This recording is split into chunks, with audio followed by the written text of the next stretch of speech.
परम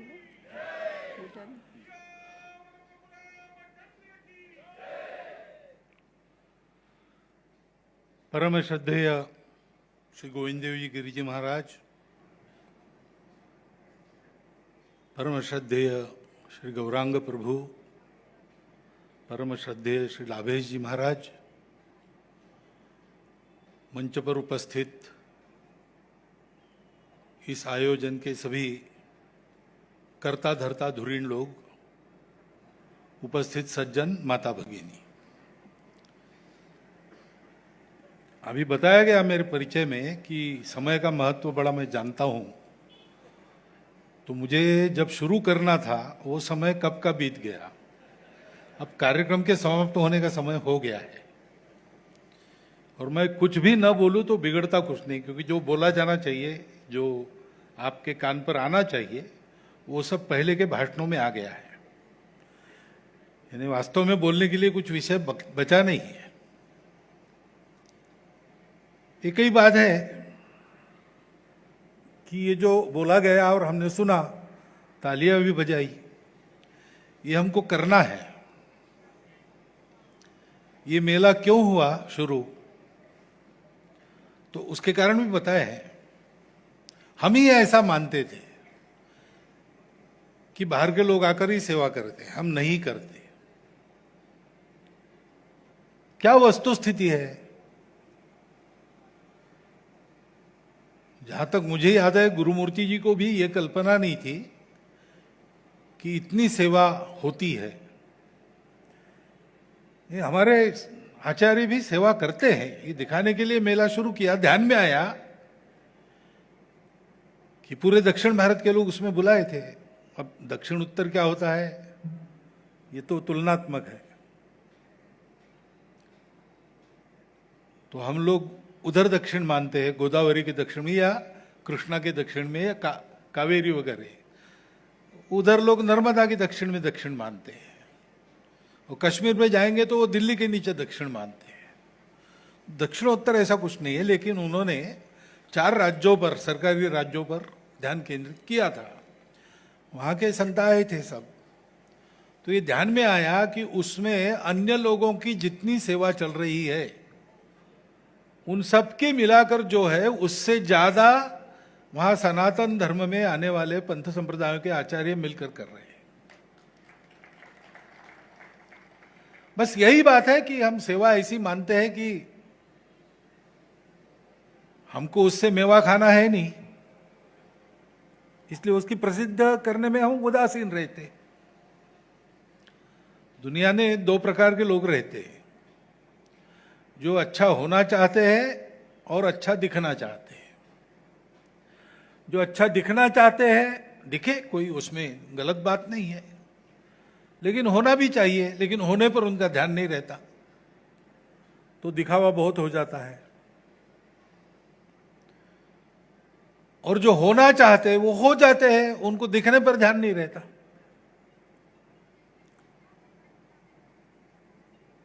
तो उसको, उनका कुछ नहीं बिगड़ता न दिखने से। हम सेवा कर रहे, इसकी वाहवाही जग में नहीं हुई तो हमको लेना देना कुछ नहीं। हमको क्या चाहिए? कामये दुख तप्तानाम प्राणिनाम आरती नाशनम, इतनी हमारी कामना है। राजा रंतिदेव 12 साल के अवर्षण से अपने प्रजा को बचाने के लिए घोर परिश्रम उन्होंने किया, और बहुत थककर घर पर आए और घर में देखा कि कटोरा भर सत्तू है। तो राजा, रानी, राजकुमार और राजकुमारी चारों बैठ गए खाने के लिए। घड़ा भर पानी था। वो शुरू करे उसके पहले एक याचक आ गया सामने अपने कुत्ते को लेकर। तो राजा ने अपना हिस्सा दे दिया, उसने खाया, कहा कि पेट नहीं भरा। तो रानी ने दिया, पेट नहीं भरा। राजकुमार ने दिया, फिर उसका पेट भर गया, उसने कहा मेरा कुत्ता भूखा है। तो राजकुमारी ने अपना हिस्सा उसको दे दिया।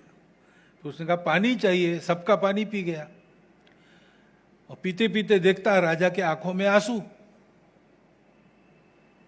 तो कहा कि तुमको दुख होता तो नहीं चाहिए, तुमको दुख देके मैं मेरा सुख नहीं चाहता हूं। राजा ने कहा दुख इसका नहीं है, दुख इसका है कि अब और आप मांगेंगे तो मेरे पास कुछ नहीं है देने के लिए। ऐसे हम लोग हैं।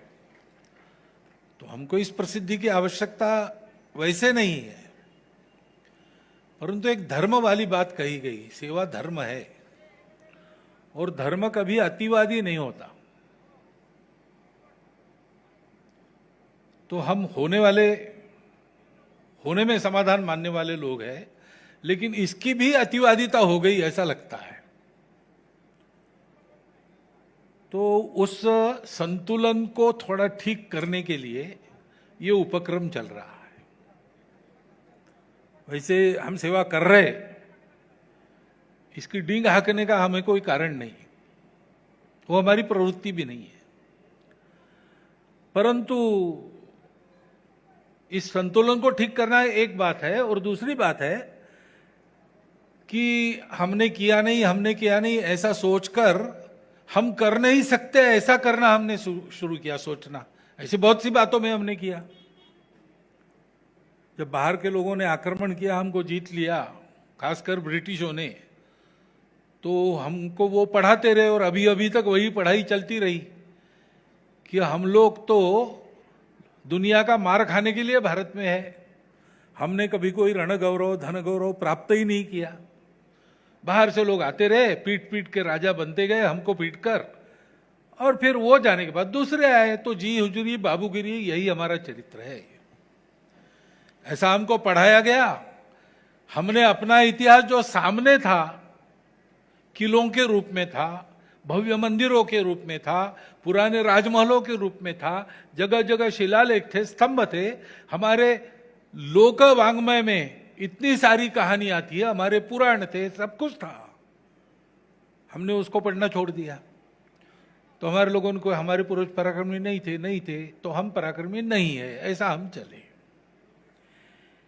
ये सब जो अपने मन पर कालिख जमी है, कुछ पोता ही गई है, उस सब को साफ करके हमको खड़ा रहना है। तो इसलिए सभी बातों की अतिवादिता छोड़कर धर्म का मध्यम मार्ग लेकर हमको चलना है। वो धर्म, उसको हिंदू धर्म कहते हैं, लेकिन है तो वो सनातन धर्म है। उसका शास्त्र लिखते समय उसको हिंदू धर्म नहीं कहा गया, मानव धर्म कहा गया। उसमें मोक्ष धर्म है, पूजा है, खानपान रीति रिवाज ये है, लेकिन वो उसका आचार धर्म है जो बदलते रहता है देश काल परिस्थिति के अनुसार, और अनेक प्रकार हो जाते हैं धर्मों के। लेकिन मूल सब धर्मों का धर्म जो है वो एक ही है, शाश्वत धर्म है, वो मानव धर्म है, वो विश्व धर्म है, वही हिंदू धर्म है। अब उस धर्म को दुनिया भूल गई। उनका भी वही धर्म है, लेकिन वो भूल गए। तो आज तरह तरह की समस्याएं हैं, पर्यावरण की समस्याएं हैं। विश्व शांति की घोषणा करके अपना प्रभुत्व स्थापन करते हैं, तो एक तरफ विश्व शांति की बड़ी घोषणाएं हो रही, हमको भी उपदेश किया जाता है, लेकिन उधर युद्ध नहीं थम रहे। यहां हमको बताया जाता है कि आप जरा अल्पसंख्यकों की चिंता करो, लेकिन वहां अल्पसंख्यकों की क्या दशा है हम देख ही रहे ना। अब होगा, वहां मन से भी इन बातों को चाहने वाले लोग होंगे, लेकिन उनको ये ध्यान में है कि हम मन से कितना भी चाहे, हो तो नहीं रहा। जैसा हम चल रहे उसमें ये नहीं होता। ये अगर होना है तो भारत चाहिए, भारत की परंपरा चाहिए। उन्होंने ये करके दिखाया है, और आधुनिक इतिहास की स्मृति में 3000 साल तक ये करके दिखाया है। तो इसकी आवश्यकता उनको भी है। वो आवश्यकता पूरी करना हमारा काम है। और हमारा काम है तो पहले हमको स्मरण करना चाहिए। स्मरण करने के लिए देखना चाहिए, पढ़ना चाहिए। दिखाने पढ़ाने के लिए एक उपक्रम है।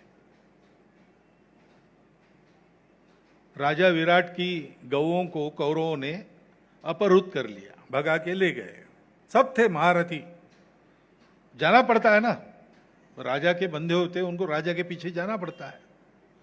तो भीष्म, द्रोण, कर्ण, दुर्योधन सबके सब थे।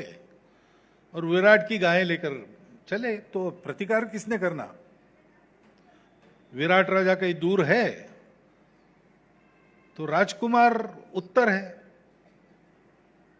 वो चला बड़ी शेखी बधारते हुए कि मैं सबको देख लूंगा वगैरह। लेकिन वहां रणभूमि में रथ कौन चलाएगा? वो सबब बता रहा था टालने के लिए। तो अर्जुन वहां बृहन्नला के रूप में था, तो उसने कहा मैं चलाती हूं, मुझे आता है। तो उसको जाना पड़ा। वो बड़ी सेना देखकर घबरा गया और भागने लगा। तो उस बृहन्नला ने रथ पर से कूदकर उसका पीछा करके उसके केश पकड़कर खींचते हुए वापस लाके बिठाया रथ में और कहा कि रुको जरा, उधर रथ को ले चलती हूं। वहां एक शमी का वृक्ष था, उस पर इन्होंने अपने शस्त्र लगे थे ये छद्मवेश धारण करने के पहले, वो सब निकाले और फिर अर्जुन के हाथ में वो उसका धनुष आ गया। उसका एक टंकार करने के बाद वो सारा वेश वगैरह सब चला गया। वो पराक्रमी अर्जुन खड़ा हो गया। उधर कौरव सेना में वो ध्वनि सुनने के बाद दुर्योधन ने कहा कि अरे ये अर्जुन है, और फिर सबको परास्त करके गौओं को वापस ले आए। सबका वस्त्र सबके निकाल कर ले आए। तो ऐसे दिखाना है, स्वयं देखना है और नई पीढ़ी को दिखाना है कि ये हमारी ताकत है, ऐसे हमारे शस्त्र है, ऐसा हमारा इतिहास है, ये हमारा स्वभाव है, ये हम में है, हम कर सकते हैं। इसके लिए उपक्रम है। दुनिया अभी देखे और हम भी देखें, हम भी सीखें, और देखें, सीखें और करें। हमारे जीवन में भी, हमारा जीवन भी सेवा हो। यावत भ्रिये जठरम तावत सत्वम ही देहिनाम, यो अधिकम मन्येत स स्तेनो दंडमहरति। जितना अपने पेट के लिए आवश्यक है उतना लो। अपने सामान्य अपनी भाषा में, बोल भाषा में कहते हैं, साई इतना दीजिए जा में कुटुंब समाए, मैं भी भूखा ना रहूं और अभी साधु भी भूखा न जाए।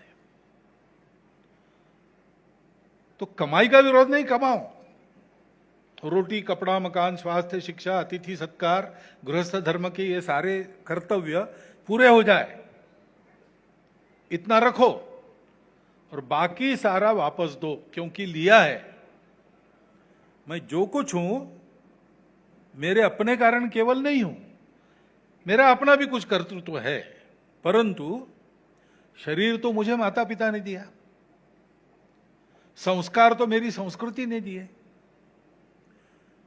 कोई किसान कपास उगाता है, कोई मिल मजदूर मिल में जाके कपड़ा बुनता है, तब मेरे शरीर पर कपड़े हैं, तब मेरे थाली में खाना है। मुझे नौकरी मिलती है, मेरा कोई व्यवसाय में खड़ा करता हूं, समाज को आवश्यकता है इसलिए कर सकता हूं। समाज को अगर आवश्यकता नहीं है तो मुझे वो व्यवसाय बदलना पड़ता है, वो नौकरी रद्द हो जाती है। सब कुछ मुझे देने वाला समाज है, सृष्टि है, परमात्मा है। ये सब देते, जीवन की धारणा ये करते हैं। तो मैं भी ऐसा बनूं कि मैं इनसे जो लूं वो दाम दुगना वापस करूं, क्योंकि बाकी दुनिया मेरे उपयोग की वस्तु नहीं है, मेरे उपभोग की वस्तु नहीं है। बाकी दुनिया मेरी प्रतिपालक है। आज आत्यंतिक व्यक्तिवाद के चलते लोग विचार करते हैं मेरा करियर, मुझे ऐसा रहना है, इसलिए मुझे परिवार नहीं चाहिए। मैं क्यों विवाह करूं, मैं क्यों किसी का गुलाम बनूं या किसी की गुलाम बनूं। मेरा करियर ठीक है, मैं भी हूं और मुझे करियर भी चाहिए, परंतु इसकी अतिवादिता नहीं चलती। एक बैलेंस है, वो है। बाकी सबने देखना चाहिए कि व्यक्ति भी है, उसका सम्मान भी है, उसका करियर भी है, परंतु व्यक्ति ने यह देखना चाहिए कि होने के बाद भी मेरा परिवार है, मेरा गांव है, मेरा समाज है, मेरा देश है, संपूर्ण विश्व है, सृष्टि है। मुझे ये मैंपन देने वाला भी कोई है ना। परमात्मा ने मुझे ये अहंकार दिया है, और नाम और रूप और परंपरा और ये सारी बातें जोड़कर उसको एक व्यक्तित्व देने वाला समाज है, परिवार है, सृष्टि है। सब कुछ लेकर मैं चल रहा हूं, जिसका लिया उसको वापस करूं। आत्यंतिक व्यक्तिवाद कैसे चल सकता है? नहीं चल सकता है। संख्या कम होने का क्या कारण है? कोई दूसरा कारण नहीं है। सारी परिस्थिति का विचार करते हुए ध्यान में आता है, अपमानित जीवन पाने का यह अवसर ही क्यों आया, पाप किए थे हमने, अपने ही कर्मों का फल पाया। अब आंखें खुल गई हमारी, दूर भगा दे सब माया, आज जगत को दिखला दे हम अपनी परिवर्तित काया। कोटि कोटि हाथों वाली मां का अद्भुत आकार उठे, लख विश्व नयन विस्फार उठे, जग जननी का जयकार उठे। हिंदू भूमि का कण कण हो अब शक्ति का अवतार उठे, जल थल से नभ से अंबर से फिर हिंदू की जयकार उठे। ये होना है, ये करना है, और ये करने के लिए जो अनेक उपाय उपक्रम चल रहे हैं, उसमें से एक उपक्रम ये अपना हिंदू धर्माचार्यों के द्वारा की जाने वाली सेवा का प्रदर्शन है। तो इसलिए इसको देखिए, इसको देखकर खूब प्रेरणा पाइए, स्फूर्ति पाइए, और अपने जीवन में कुछ न कुछ शुरू कीजिए। स्वल्पम अल्पस्य धर्मस्य त्रायते महतो भयात्। सब कर सकते हैं, कोई बहुत करेगा, कोई कम करेगा, लेकिन कर सब करते हैं। सेतु बंधन हो रहा है, बड़े बड़े वानरवीर बड़ी बड़ी शिलाएं ला रही है, राम के और लक्ष्मण के पुण्य प्रताप से पत्थर तैर रहे हैं वहां पर, लेकिन गिलहरी भी रेती का कण डाल रही है।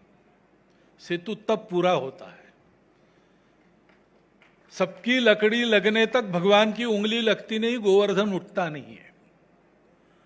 और इसलिए 4 दिन का इस मेला समाप्त होते होते अपना स्वयं का संकल्प तैयार होना चाहिए कि मैं अपने परिवार की, अपने गांव की, अपने देश समाज राष्ट्र की, सृष्टि की और विश्व की क्या सेवा करूंगा।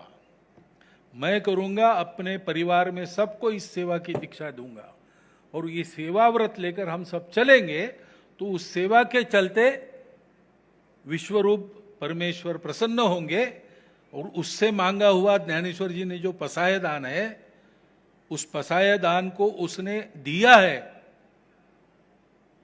येणे वरे ज्ञानदेवो सुखिया झाला, ऐसा अनुभव हम भी ले सकेंगे।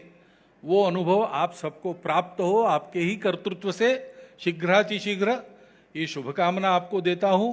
इस मेले की यशस्विता वही है, उनको अलग से शुभकामना देने की आवश्यकता नहीं। और ये भाषण आपने सुन लिया, इसलिए आपका धन्यवाद करता हूं। मेरे 4 शब्द समाप्त करता हूं।